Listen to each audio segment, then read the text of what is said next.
Let's now turn to the question of chronological change and the problem of keeping our descriptive model up to date.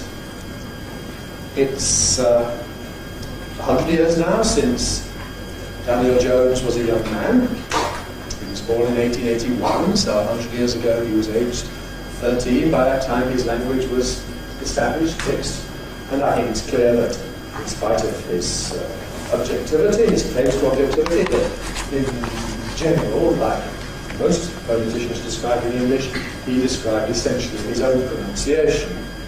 And so we've got to ask ourselves, what are the things that have changed in the 100 years since then?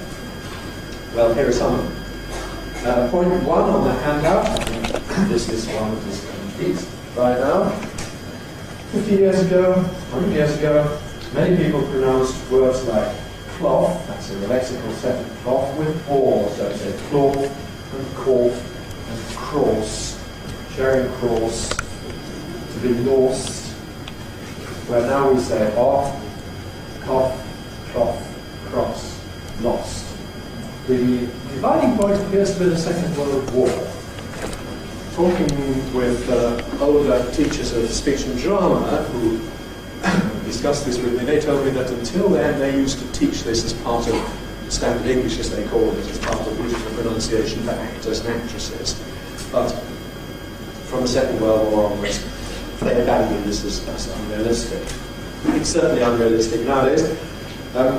If you cast your eyes down right to the bottom of the handout, the figures I found in my opinion poll for the word often, which is one of these words, you see that often got a score of 1% in my sample. What that doesn't tell you is that those 1%, or two of them, were both aged well over 65. They were among the oldest people in my sample. So that does support this view that this is something that has changed within the past century, but the change is now complete. It's interesting from the point of view of the history of English, because in Middle English this was a short vowel. So it underwent a lengthening, essentially the lengthening before voiceless fricatives, that also affected words like bath, just as the at lengthened to r, so the ob lengthened to or.